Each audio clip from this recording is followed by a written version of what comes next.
Malaysia tidak harus ada undang-undang levy keuntungan luar biasa kalau kita hendak menjadi satu pusat perniagaan dan industri.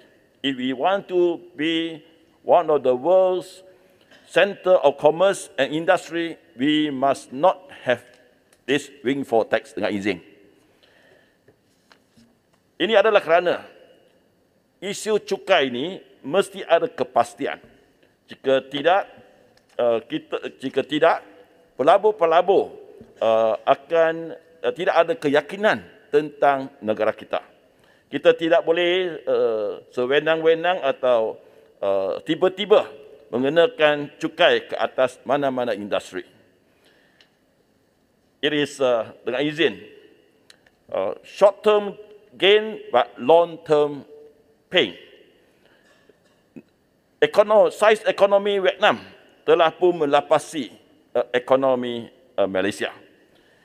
Kita mesti tahu bahawa sungguh pun ada kalanya berlakunya keuntungan luar biasa.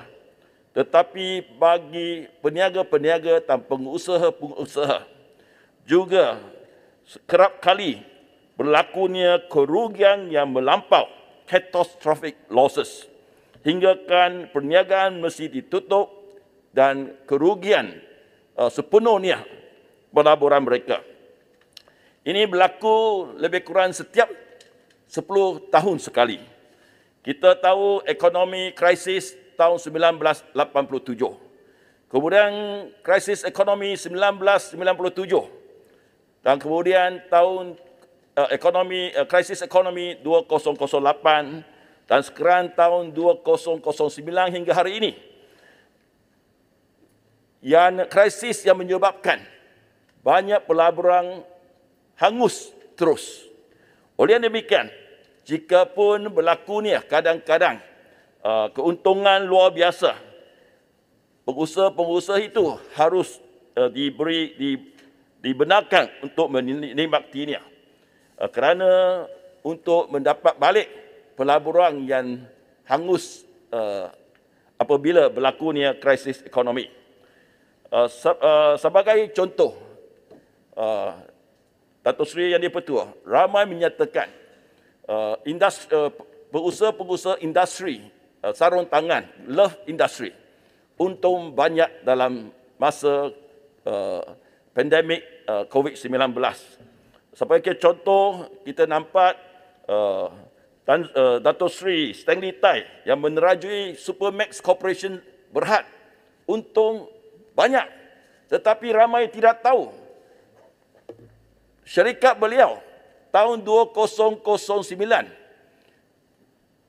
APL Produk Sdn Berhad yang merupakan syarikat sarung tangan yang diterajui oleh beliau menjadi move list dan digulung pada tahun 2009. Jadi kita mesti tahu tentang risiko setiap industri dan marilah kita berpuas hatilah apabila mereka lebih untung, kerajaan pun mengenakan cukai pendapatan sebanyak 24%. Janganlah kita terlalu gelojoh hinggakan syarikat-syarikat ini akan pergi ke luar negara kerana keadaan yang lebih selesa di luar. Memang ikut satu anggaran syarikat Malaysia, rakyat Malaysia ini yang berlabur di luar negara lebih kurang sama nilainya dengan pelaburan asing yang datang. Kalau pelabur-pelabur berada di Malaysia, janganlah kita usiakan mereka ke negara yang lain. Dan oleh kerana cukai kita telah mencecah 1.3 bilion, adalah pentingnya kita meluaskan atau we must enlarge our economy supaya keuntungan kita akan lebih untuk jangka masa yang panjang. Kalau semua pelabur-pelabur ini dihalau ataupun there's a push factor untuk mereka ke luar negara, nanti akibatnya kita yang menjadi semakin miskin kalau berbanding dengan negara lain.